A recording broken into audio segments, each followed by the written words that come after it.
ਦੋਸਤੋ ਤੁਹਾਡਾ ਬਹੁਤ-ਬਹੁਤ ਸਵਾਗਤ ਹੈ ਤੁਹਾਡੇ ਆਪਣੇ YouTube ਚੈਨਲ ਤੇ। ਦੋਸਤੋ ਅੱਜ ਆਪਾਂ ETT ਪੇਪਰ ਸੈਕੰਡ ਦੀ ਤਿਆਰੀ ਦੇ ਲਈ ਸਾਇੰਸ ਸਬਜੈਕਟ ਦਾ topic light reflection and refraction part 1 ਕਰਾਂਗੇ ਜੀ। ਇਸ ਨੂੰ ਬਹੁਤ ਹੀ ਸੌਖੇ ਤਰੀਕੇ ਦੇ ਨਾਲ ਕਰਾਂਗੇ, ਸੋ ਵੀਡੀਓ ਨੂੰ ਐਂਡ ਤੱਕ ਜ਼ਰੂਰ ਦੇਖਣਾ ਜੀ।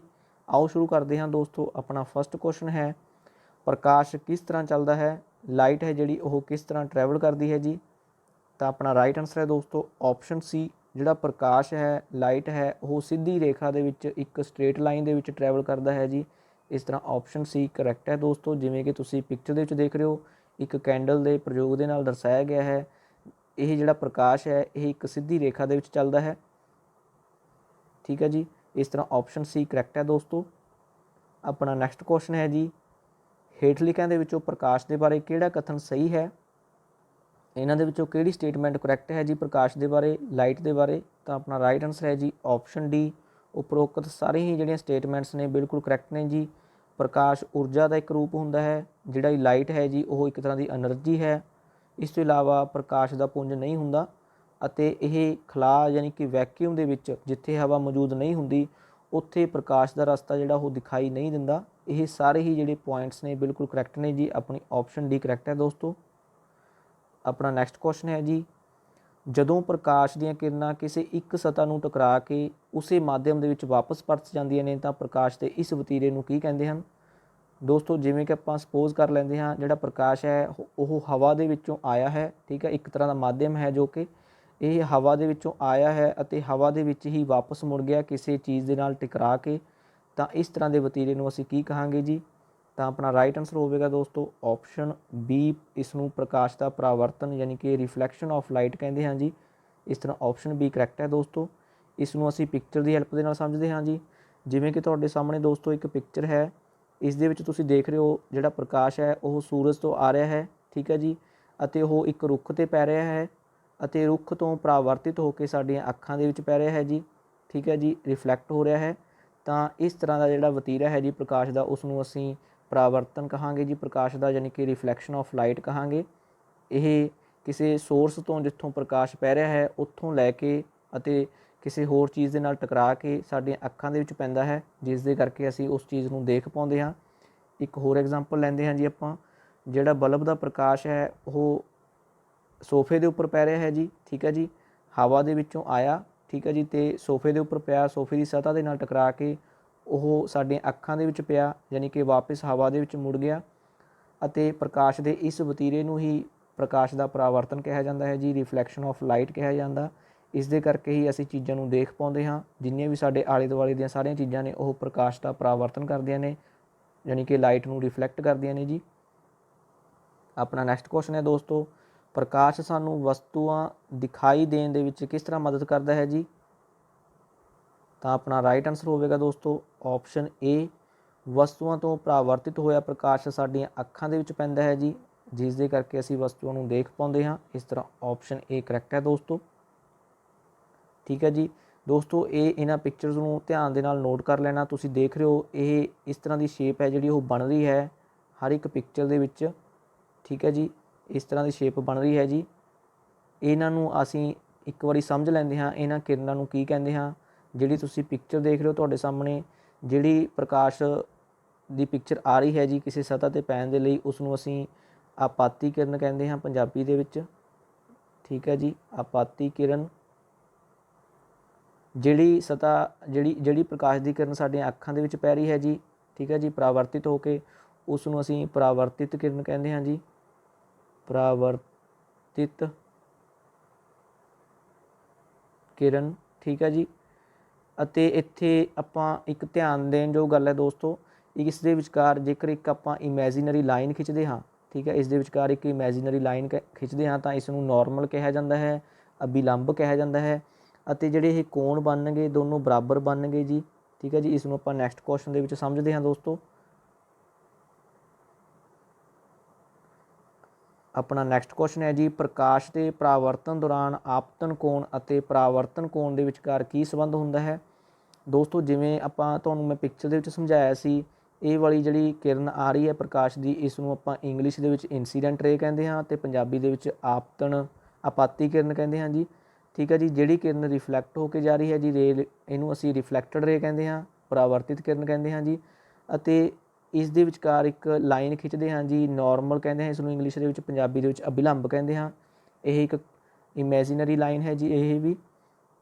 ਅਤੇ ਇੱਥੇ ਇੱਕ ਨੋਟ ਕਰਨ ਯੋਗ ਪੁਆਇੰਟ ਹੈ ਦੋਸਤੋ, ਜਿਹੜਾ ਇਹਨਾਂ ਦੇ ਵਿੱਚ ਐਂਗਲ ਬਣਨਗੇ ਜੀ, ਠੀਕ ਹੈ ਜੀ, ਇੰਸੀਡੈਂਟ ਰੇ ਦੇ ਵਿਚਕਾਰ ਤੇ ਨਾਰਮਲ ਦੇ ਵਿਚਕਾਰ ਜਿਹੜਾ ਐਂਗਲ ਬਣੇਗਾ ਜੀ ਉਸ ਨੂੰ ਅਸੀਂ ਐਂਗਲ ਆਫ ਇੰਸੀਡੈਂਸ ਕਹਿੰਦੇ ਹਾਂ ਜੀ, ਯਾਨੀ ਕਿ ਆਪਾਤੀ ਕੋਣ ਕਹਿੰਦੇ ਹਾਂ ਪੰਜਾਬੀ ਦੇ ਵਿੱਚ। ਅਤੇ ਜਿਹੜਾ ਦੂਸਰੀ ਸਾਈਡ ਬਣੇਗਾ ਜੀ ਰਿਫਲੈਕਟਡ ਰੇ ਤੇ ਨਾਰਮਲ ਦੇ ਵਿਚਕਾਰ ਐਂਗਲ ਬਣੇਗਾ ਉਸ ਨੂੰ ਅਸੀਂ ਐਂਗਲ ਆਫ ਰਿਫਲੈਕਸ਼ਨ ਕਹਿੰਦੇ ਹਾਂ, ਪੰਜਾਬੀ ਦੇ ਵਿੱਚ ਪਰਾਵਰਤਨ ਕੋਣ ਕਹਿੰਦੇ ਹਾਂ ਜੀ, ਠੀਕ ਹੈ ਜੀ। ਇੱਥੇ ਇਹ ਜਿਹੜੇ ਕੋਣ ਨੇ ਇਹ ਹਮੇਸ਼ਾ ਬਰਾਬਰ ਹੁੰਦੇ ਨੇ ਇੱਕ ਦੂਜੇ ਦੇ, ਠੀਕ ਹੈ ਜੀ। ਆਪਣਾ ਕੁਐਸਚਨ ਕੀ ਹੈ ਜੀ, ਪ੍ਰਕਾਸ਼ ਦੇ ਪਰਾਵਰਤਨ ਦੌਰਾਨ ਜਿਹੜਾ ਆਪਤਨ ਕੋਣ ਆ ਅਤੇ ਪਰਾਵਰਤਨ ਕੋਣ ਆ ਉਹਦੇ ਵਿਚਕਾਰ ਕੀ ਸੰਬੰਧ ਹੁੰਦਾ ਹੈ ਜੀ, ਤਾਂ ਆਪਣੀ ਆਪਸ਼ਨ ਏ ਕਰੈਕਟ ਹੋਵੇਗੀ ਦੋਸਤੋ, ਇਹ ਇੱਕ ਦੂਜੇ ਦੇ ਬਰਾਬਰ ਹੁੰਦੇ ਨੇ। ਆਪਣਾ ਨੈਕਸਟ ਕੁਐਸਚਨ ਹੈ ਜੀ, ਜੇ ਆਪਾਤੀ ਕਿਰਨ ਅਤੇ ਪਰਾਵਰਤਿਤ ਕਿਰਨ ਵਿੱਚ 70 ਡਿਗਰੀ ਕੋਣ ਹੋਵੇ ਤਾਂ ਪਰਾਵਰਤਨ ਕੋਣ ਕਿੰਨਾ ਹੋਵੇਗਾ। ਦੋਸਤੋ ਜਿਹੜਾ ਇਹ ਕੋਣ ਆਪਾਂ ਨੂੰ ਦੱਸ ਰਹੇ ਨੇ ਇਹ ਟੋਟਲ ਕੋਣ ਹੈ ਜਿਹੜਾ ਇਹ ਦੱਸ ਰਹੇ ਨੇ ਕਿ 70 ਡਿਗਰੀ ਹੋਵੇ ਜੇਕਰ, ਠੀਕ ਹੈ ਜੀ, ਇੰਸੀਡੈਂਟ ਰੇ ਅਤੇ ਰਿਫਲੈਕਟਡ ਰੇ ਦੇ ਵਿਚਕਾਰ ਦਾ ਜਿਹੜਾ ਕੋਣ ਹੈ ਉਹ 70 ਡਿਗਰੀ ਹੋਵੇ ਤਾਂ ਪਰਾਵਰਤਨ ਕੋਣ ਦੱਸਣਾ ਹੈ ਜੀ ਆਪਾਂ ਨੇ ਕਿੰਨਾ ਹੋਵੇਗਾ, ਇੱਕ ਸਾਈਡ ਦਾ ਕੋਣ ਦੱਸਣਾ ਹੈ ਆਪਾਂ ਨੇ, ਤਾਂ ਓਬਵੀਅਸਲੀ ਇਹ 35 ਡਿਗਰੀ ਹੋਵੇਗਾ ਜੀ, ਕਿਉਂਕਿ ਦੋਨੋਂ ਜਿਹੜੇ ਕੋਣ ਨੇ ਇੱਕ ਦੂਜੇ ਦੇ ਬਰਾਬਰ ਹੋਣਗੇ, ਤਾਂ ਆਪਸ਼ਨ ਬੀ ਕਰੈਕਟ ਹੈ ਦੋਸਤੋ।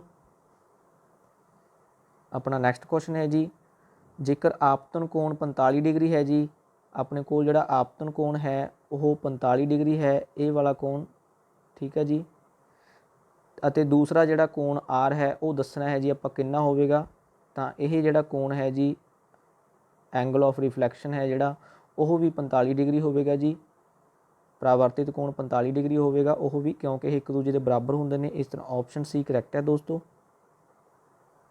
ਆਪਣਾ ਨੈਕਸਟ ਕੁਐਸਚਨ ਹੈ ਜੀ, ਆਪਾਤੀ ਕਿਰਨ ਅਤੇ ਸਮਤਲ ਦਰਪਣ ਵਿਚਕਾਰ 30 ਡਿਗਰੀ ਦਾ ਕੋਣ ਹੈ।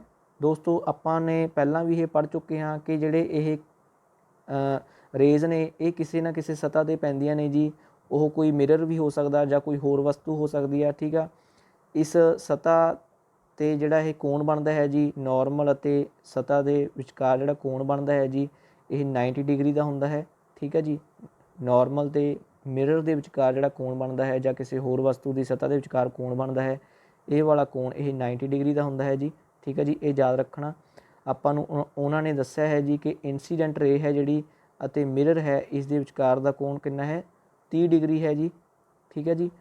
ਤਾਂ ਓਬਵੀਅਸਲੀ ਇਹ ਕਿੰਨਾ ਹੋਵੇਗਾ ਜੀ, ਦੂਸਰਾ ਐਂਗਲ ਆਫ ਇੰਸੀਡੈਂਸ ਯਾਨੀ ਕਿ ਆਪਾਤੀ ਕੋਣ ਇਹ ਹੋਵੇਗਾ ਜੀ 60 ਡਿਗਰੀ। ਆਪਣਾ ਕੁਐਸਚਨ ਹੈ ਜੀ, ਆਪਾਤੀ ਕਿਰਨ ਅਤੇ ਸਮਤਲ ਦਰਪਣ ਦੇ ਵਿਚਕਾਰ 30 ਡਿਗਰੀ ਦਾ ਕੋਣ ਹੈ, ਠੀਕ ਹੈ ਜੀ। ਆਪਾਤੀ ਕਿਰਨ ਅਤੇ ਪਰਾਵਰਤਿਤ ਕਿਰਨ ਵਿਚਕਾਰ ਕੁੱਲ ਕੋਣ ਕਿੰਨਾ ਹੋਵੇਗਾ। ਇਹ ਵਾਲਾ ਜਿਹੜਾ ਕੋਣ ਹੈ ਜੀ ਇਹ ਆਪਣੇ ਕੋਲ 30 ਡਿਗਰੀ ਹੈ, ਠੀਕ ਹੈ ਜੀ। ਆਪਾਂ ਨੇ ਆਹ ਵਾਲਾ ਦੱਸਣਾ ਹੈ ਜੀ ਕੋਣ ਕਿੰਨਾ ਹੋਵੇਗਾ ਕੁੱਲ ਕੋਣ, ਤਾਂ ਆਪਾਂ ਐਂਗਲ ਆਫ ਇੰਸੀਡੈਂਸ ਕੱਢ ਲਵਾਂਗੇ ਜੀ। ਐਂਗਲ ਆਫ ਇੰਸੀਡੈਂਸ ਆਪਣੇ ਕੋਲ 60 ਡਿਗਰੀ ਹੋਵੇਗਾ, ਠੀਕ ਹੈ ਜੀ, ਕਿਉਂਕਿ ਆਪਾਂ ਨੂੰ ਪਤਾ ਹੈ ਇਹ ਵਾਲਾ ਜਿਹੜਾ ਕੋਣ ਬਣ ਰਿਹਾ ਹੈ ਇਹ ਟੋਟਲ 90 ਡਿਗਰੀ ਹੁੰਦਾ ਹੈ ਜੀ, ਠੀਕ ਹੈ ਜੀ। ਤਾਂ ਜਿਹੜਾ ਐਂਗਲ ਆਫ ਰਿਫਲੈਕਸ਼ਨ ਹੈ ਜੀ ਆਪਾਂ ਨੂੰ ਇਹ ਵੀ ਪਤਾ ਹੈ ਕਿ ਇਹ ਐਂਗਲ ਆਫ ਇੰਸੀਡੈਂਸ ਦੇ ਬਰਾਬਰ ਹੁੰਦਾ, ਯਾਨੀ ਕਿ ਆਪਾਤੀ ਕੋਣ ਪਰਾਵਰਤਿਤ ਕੋਣ ਦੇ ਬਰਾਬਰ ਹੁੰਦਾ। ਤਾਂ ਜਿਹੜਾ ਪਰਾਵਰਤਿਤ ਕੋਣ ਹੋਵੇਗਾ ਉਹ ਵੀ 60 ਡਿਗਰੀ ਹੋਵੇਗਾ ਅਤੇ ਇਹਨਾਂ ਦੋਨਾਂ ਦਾ ਜਿਹੜਾ ਜੋੜ ਹੋਵੇਗਾ ਜੀ ਇਹ ਵਾਲਾ ਜੋੜ ਉਹ ਹੋਵੇਗਾ ਜੀ 120 ਡਿਗਰੀ। ਆਪਾਂ ਨੂੰ ਕੁੱਲ ਕੋਣ ਪੁੱਛਿਆ ਹੈ ਜੀ ਇਹਨਾਂ ਨੇ।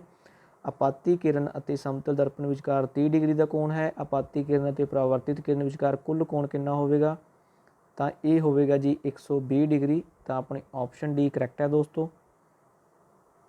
ਆਪਣਾ ਨੈਕਸਟ ਕੁਐਸਚਨ ਹੈ ਜੀ, ਕਿਹੜਾ ਦਰਪਣ ਵਸਤੂ ਦਾ ਆਭਾਸੀ ਯਾਨੀ ਕਿ ਨਕਲੀ ਸਿੱਧਾ ਅਤੇ ਬਰਾਬਰ ਆਕਾਰ ਦਾ ਪ੍ਰਤੀਬਿੰਬ ਬਣਾਉਂਦਾ ਹੈ। ਕਿਹੜਾ ਮਿਰਰ ਹੈ ਜੀ ਜਿਹੜਾ ਵਸਤੂ ਦਾ ਨਕਲੀ ਸਿੱਧਾ ਅਤੇ ਇੱਕੋ ਆਕਾਰ ਦਾ ਜਿਹੜਾ ਇਮੇਜ ਹੈ ਉਸ ਨੂੰ ਬਣਾਉਂਦਾ ਹੈ, ਤਾਂ ਆਪਣਾ ਰਾਈਟ ਆਨਸਰ ਹੋਵੇਗਾ ਦੋਸਤੋ ਆਪਸ਼ਨ ਸੀ ਸਮਤਲ ਦਰਪਣ ਹੁੰਦਾ ਹੈ ਜੀ। ਦੋਸਤੋ ਜਿਹੜਾ ਆਪਾਂ ਦਰਪਣ ਮਿਰਰ ਡੇਲੀ ਲਾਈਫ ਦੇ ਵਿੱਚ ਯੂਜ਼ ਕਰਦੇ ਹਾਂ ਤਿਆਰ ਹੋਣ ਦੇ ਲਈ, ਠੀਕ ਆ, ਜਿਸ ਦੇ ਸਾਹਮਣੇ ਆਪਾਂ ਖੜ੍ਹ ਕੇ ਤਿਆਰ ਹੁੰਦੇ ਹਾਂ ਉਸ ਨੂੰ ਸਮਤਲ ਦਰਪਣ ਕਿਹਾ ਜਾਂਦਾ ਹੈ ਜੀ, ਪਲੇਨ ਮਿਰਰ ਕਿਹਾ ਜਾਂਦਾ ਹੈ, ਠੀਕ ਆ।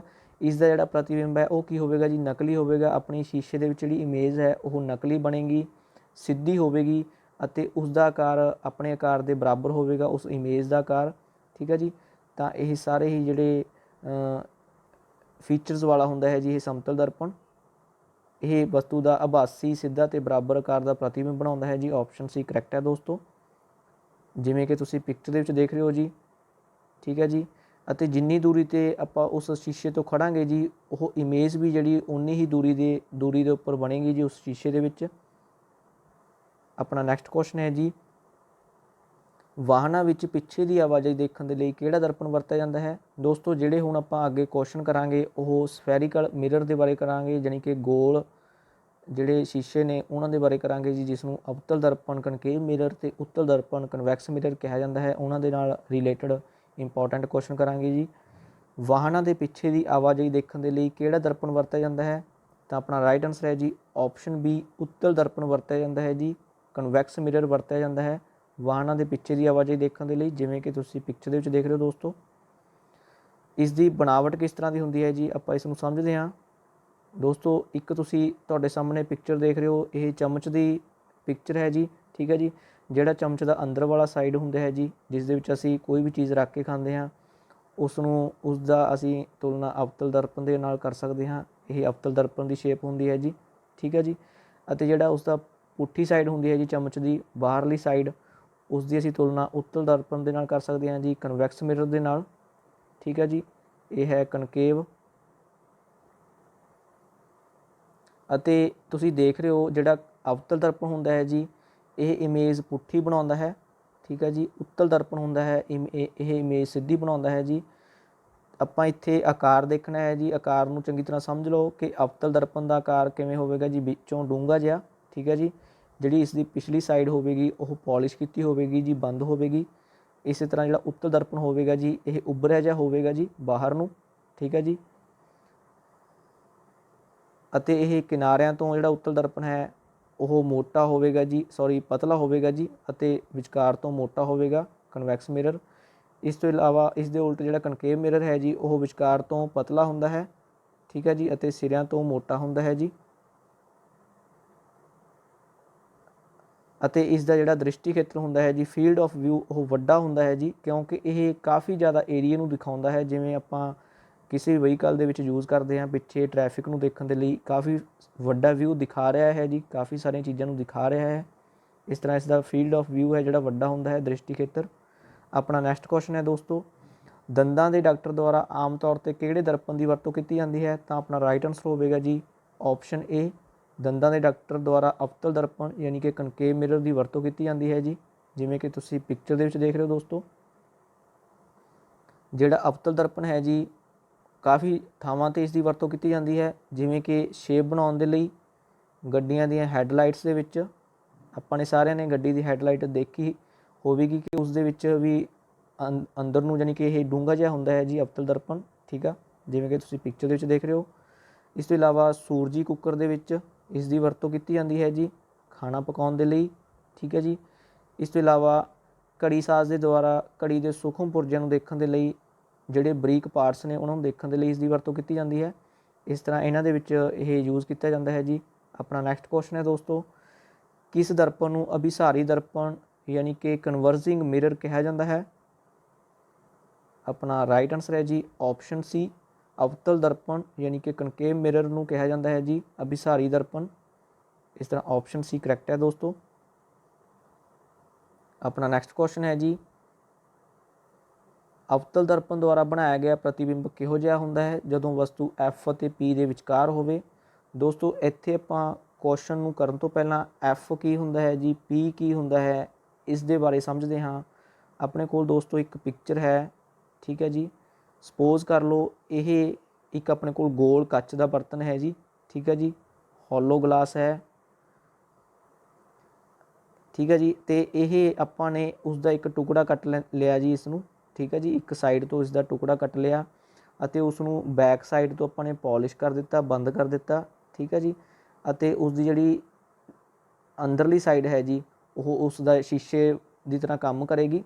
ਅਤੇ ਇਸ ਤਰ੍ਹਾਂ ਦੇ ਜਿਹੜਾ ਮਿਰਰ ਹੈ ਜੀ, ਉਸ ਨੂੰ ਕਨਕੇਵ ਮਿਰਰ ਯਾਨੀ ਕਿ ਅਵਤਲ ਦਰਪਣ ਕਿਹਾ ਜਾਂਦਾ ਹੈ। ਅਤੇ ਦੋਸਤੋ ਜਦੋਂ ਆਪਾਂ ਇਸ ਨੂੰ ਆਪਾਂ ਇਮੇਜਨਰੀ ਲਾਈਨ ਬਣਾਉਂਦੇ ਹਾਂ, ਇੱਕ ਕਾਲਪਨਿਕ ਸਰਕਲ ਖਿੱਚਦੇ ਹਾਂ ਇਸ ਦੇ ਆਲੇ ਦੁਆਲੇ, ਠੀਕ ਆ, ਤਾਂ ਜਿਹੜਾ ਇਸ ਦਾ ਕੇਂਦਰ ਬਣਦਾ ਹੈ, ਠੀਕ ਆ, ਉਸ ਨੂੰ ਸੈਂਟਰ ਆਫ ਕਰਵੇਚਰ ਕਹਿੰਦੇ ਹਾਂ ਜੀ, ਠੀਕ ਹੈ ਜੀ, ਜਿਸ ਨੂੰ ਸੀ ਦੇ ਨਾਲ ਦਰਸਾਉਂਦੇ ਹਾਂ, ਕੈਪੀਟਲ ਸੀ ਦੇ ਨਾਲ। ਅਤੇ ਜਿਹੜਾ ਆਪਾਂ ਨੇ ਉਹ ਅਲੱਗ ਕੀਤਾ ਹੈ ਮਿਰਰ, ਉਸ ਦੀ ਜਿਹੜੀ ਸੈਂਟਰ ਹੁੰਦਾ ਹੈ ਉਸ ਨੂੰ P ਦੇ ਨਾਲ ਦਰਸਾਇਆ ਜਾਂਦਾ ਹੈ, ਕੈਪੀਟਲ P ਦੇ ਨਾਲ, ਠੀਕ ਹੈ ਜੀ। ਅਤੇ ਜਿਹੜਾ ਇਸ ਦਾ ਜਿਹੜਾ ਅਰਧ ਵਿਆਸ ਹੋਵੇਗਾ ਜੀ ਉਸ ਨੂੰ ਅਸੀਂ R ਦੇ ਨਾਲ ਦਰਸਾਉਂਦੇ ਹਾਂ ਜੀ। ਅਤੇ ਜਿਹੜੀ ਇਹ ਲਾਈਨ ਹੈ ਜੀ ਲੰਬੀ, ਜਿਹੜੀ ਕਿ ਸੈਂਟਰ ਆਫ ਕਰਵੇਚਰ ਤੇ ਪੋਲ ਨੂੰ ਆਪਸ ਦੇ ਨਾਲ ਜੋੜ ਰਹੀ ਹੈ, ਇਹ ਵਾਲਾ ਪੋਲ ਹੈ ਜੀ ਸੈਂਟਰ ਹੈ ਜਿਹੜਾ ਉਸ ਦਾ ਮਿਰਰ ਦਾ, ਠੀਕ ਹੈ ਜੀ। ਅਤੇ ਉਸ ਨੂੰ ਜਿਹੜੀ ਆਪਸ ਦੇ ਵਿੱਚ ਜੋੜ ਰਹੀ ਹੈ ਇਸ ਨੂੰ ਪ੍ਰਿੰਸੀਪਲ ਐਕਸਿਸ ਕਹਿੰਦੇ ਹਨ। ਅਤੇ ਆਪਣੇ ਕੋਲ ਕੀ ਕੁਐਸਚਨ ਹੈ ਜੀ, ਕੁਐਸਚਨ ਨੂੰ ਸਮਝਦੇ ਹਾਂ।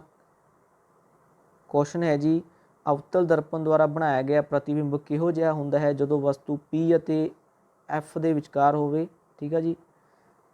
ਆਪਾਂ ਵਸਤੂ ਨੂੰ ਕਿੱਥੇ ਰੱਖਣਾ ਹੈ ਜੀ, ਵਸਤੂ ਨੂੰ ਰੱਖਣਾ ਹੈ P ਅਤੇ F ਦੇ ਵਿਚਕਾਰ। F ਦੋਸਤੋ ਜਦੋਂ ਕਿਰਨਾਂ ਦਰਪਣ ਦੇ ਉੱਪਰ ਪੈਣਗੀਆਂ ਅਤੇ ਉਹ ਵਾਪਸ ਆਉਣਗੀਆਂ ਟਕਰਾ ਕੇ ਤਾਂ ਇੱਕ ਬਿੰਦੂ 'ਤੇ ਮਿਲਣਗੀਆਂ ਜਿਸ ਨੂੰ F ਕਿਹਾ ਜਾਂਦਾ ਹੈ, ਫੋਕਸ ਕਿਹਾ ਜਾਂਦਾ ਹੈ ਜੀ, ਠੀਕ ਹੈ ਜੀ। ਅਤੇ ਜਦੋਂ ਵਸਤੂ ਨੂੰ ਆਪਾਂ F ਅਤੇ P ਦੇ ਵਿਚਕਾਰ ਰੱਖਾਂਗੇ, F ਅਤੇ P ਦੇ ਵਿਚਕਾਰ ਰੱਖਾਂਗੇ ਯਾਨੀ ਕਿ ਇਸ ਥਾਂ 'ਤੇ ਰੱਖਾਂਗੇ ਜੀ, ਤਾਂ ਦਰਪਣ ਦੇ ਵਿੱਚ ਇਸ ਦਾ ਇਮੇਜ ਇਸ ਤਰ੍ਹਾਂ ਦੀ ਬਣੇਗੀ, ਠੀਕ ਹੈ ਜੀ। ਸ਼ੀਸ਼ੇ ਦੇ ਵਿੱਚ ਇਸ ਦੀ ਇਮੇਜ ਇਸ ਤਰ੍ਹਾਂ ਦੀ ਬਣੇਗੀ, ਵੱਡੀ ਬਣੇਗੀ, ਸਟਰੇਟ ਹੋਏਗੀ, ਸਿੱਧੀ ਹੋਏਗੀ, ਠੀਕ ਹੈ ਜੀ। ਤਾਂ ਆਪਣਾ ਕੁਐਸਚਨ ਹੈ ਜੀ, ਜੇਕਰ ਉਸ ਨੂੰ ਵਸਤੂ ਨੂੰ ਅਸੀਂ F ਅਤੇ P ਦੇ ਵਿਚਕਾਰ ਰੱਖਦੇ ਹਾਂ ਯਾਨੀ ਕਿ ਫੋਕਸ ਅਤੇ ਪੋਲ ਦੇ ਵਿਚਕਾਰ ਰੱਖਦੇ ਹਾਂ ਤਾਂ ਪ੍ਰਤੀਬਿੰਬ ਇਮੇਜ ਕਿਹੋ ਜਿਹੀ ਬਣੇਗੀ, ਤਾਂ ਆਪਣਾ ਰਾਈਟ ਆਨਸਰ ਹੋਵੇਗਾ ਜੀ ਆਪਸ਼ਨ ਸੀ, ਇਹ ਬਹੁਤ ਵੱਡੀ, ਠੀਕ ਹੈ ਜੀ, ਨਕਲੀ ਯਾਨੀ ਕਿ ਆਭਾਸੀ ਅਤੇ ਸਿੱਧੀ ਬਣੇਗੀ ਜੀ, ਆਪਸ਼ਨ ਸੀ ਕਰੈਕਟ ਹੈ ਦੋਸਤੋ। ਆਪਣਾ ਨੈਕਸਟ ਕੁਐਸਚਨ ਹੈ ਜੀ, ਇੱਕ ਆਦਮੀ ਇੱਕ ਦਰਪਣ ਦੇ ਸਾਹਮਣੇ ਆਪਣਾ ਵੱਡਾ ਪਰਛਾਵਾਂ ਦੇਖਦਾ ਹੈ, ਉਹ ਦਰਪਣ ਕਿਹੜੀ ਕਿਸਮ ਦਾ ਹੋਵੇਗਾ, ਤਾਂ ਆਪਣਾ ਰਾਈਟ ਆਨਸਰ ਹੈ ਜੀ ਆਪਸ਼ਨ ਸੀ, ਉਹ ਅਵਤਲ ਦਰਪਣ ਹੋਵੇਗਾ ਜੀ, ਕਨਕੇਵ ਮਿਰਰ ਹੋਵੇਗਾ। ਅਵਤਲ ਦਰਪਣ ਹੈ ਜਿਹੜਾ ਜੀ ਇਹ ਪ੍ਰਤੀਬਿੰਬ ਦਾ ਆਕਾਰ ਯਾਨੀ ਕਿ ਇਮੇਜ ਦਾ ਆਕਾਰ ਵੱਡਾ ਦਿਖਾਉਂਦਾ ਹੈ, ਜਦੋਂ ਕਿ ਜਿਹੜਾ ਉੱਤਲ ਦਰਪਣ ਹੈ, ਕਨਕੇਵ ਮਿਰਰ ਹੈ, ਇਹ ਪ੍ਰਤੀਬਿੰਬ ਦਾ ਆਕਾਰ ਛੋਟਾ ਦਿਖਾਉਂਦਾ ਹੈ ਜੀ। ਨੈਕਸਟ ਕੁਐਸਚਨ ਲੈਂਦੇ ਹਾਂ ਦੋਸਤੋ, ਪ੍ਰਕਾਸ਼ ਕਿਹੜੇ ਮਾਧਿਅਮ ਵਿੱਚ ਤੇਜ਼ ਗਤੀ ਦੇ ਨਾਲ ਚੱਲਦਾ ਹੈ, ਤਾਂ ਆਪਣਾ ਰਾਈਟ ਆਨਸਰ ਹੈ ਜੀ ਆਪਸ਼ਨ ਡੀ, ਨਿਰਵਾਤ ਦੇ ਵਿੱਚ, ਵੈਕਿਊਮ ਦੇ ਵਿੱਚ। ਜਿੱਥੇ ਹਵਾ ਮੌਜੂਦ ਨਹੀਂ ਹੁੰਦੀ ਜੀ ਉੱਥੇ ਪ੍ਰਕਾਸ਼ ਜਿਹੜਾ ਤੇਜ਼ ਗਤੀ ਦੇ ਨਾਲ ਚੱਲਦਾ ਹੈ, ਇਸ ਤਰ੍ਹਾਂ ਆਪਸ਼ਨ ਡੀ ਕਰੈਕਟ ਹੈ ਦੋਸਤੋ। ਆਪਾਂ ਜਿਹੜਾ ਪ੍ਰਕਾਸ਼ ਦੀ ਕਿਰਨ ਹੈ ਉਹ ਸਿਰਫ ਹਵਾ ਦੇ ਵਿੱਚ ਹੀ ਦੇਖ ਸਕਦੇ ਹਾਂ ਕਿਉਂਕਿ ਹਵਾ ਦੇ ਵਿੱਚ ਧੂੜ ਮਿੱਟੀ ਦੇ ਕਣ ਹੁੰਦੇ ਨੇ, ਠੀਕ ਹੈ ਜੀ।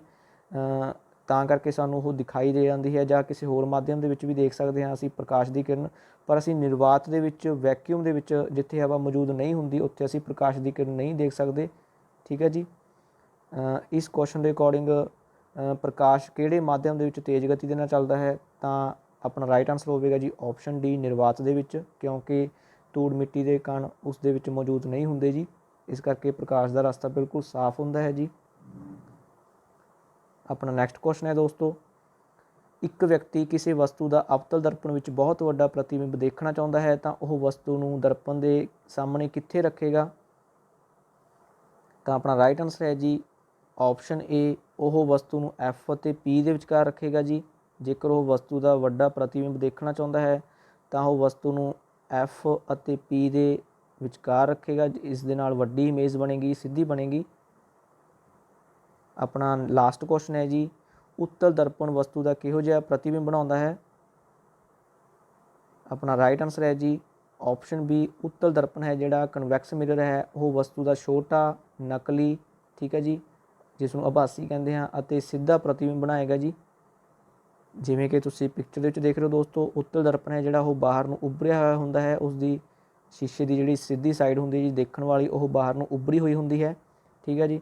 ਅਤੇ ਜੇਕਰ ਉਸ ਦੇ ਸਾਹਮਣੇ ਅਸੀਂ ਵਸਤੂ ਰੱਖਦੇ ਹਾਂ ਤਾਂ ਉਸ ਦੀ ਜਿਹੜੀ ਇਮੇਜ ਹੈ ਸ਼ੀਸ਼ੇ ਦੇ ਵਿੱਚ ਉਹ ਛੋਟੀ ਬਣੇਗੀ, ਠੀਕ ਹੈ ਜੀ, ਸਿੱਧੀ ਬਣੇਗੀ ਅਤੇ ਨਕਲੀ ਬਣੇਗੀ, ਠੀਕ ਹੈ ਜੀ। ਇਸ ਤਰ੍ਹਾਂ ਆਪਣੀ ਆਪਸ਼ਨ ਬੀ ਕਰੈਕਟ ਹੈ ਦੋਸਤੋ ਇਸ ਦੇ ਨਾਲ ਹੀ ਅੱਜ ਦੀ ਇਹ ਵੀਡੀਓ ਸਮਾਪਤ ਹੁੰਦੀ ਹੈ। ਵੀਡੀਓ ਕਿਸ ਤਰ੍ਹਾਂ ਦੀ ਲੱਗੀ ਪਲੀਜ਼ ਕਮੈਂਟ ਕਰਕੇ ਜ਼ਰੂਰ ਦੱਸਣਾ ਜੀ। ਨੈਕਸਟ ਵੀਡੀਓ ਲੈ ਕੇ ਜਲਦੀ ਹਾਜ਼ਰ ਹੋਵਾਂਗੇ ਜੀ। Thank you.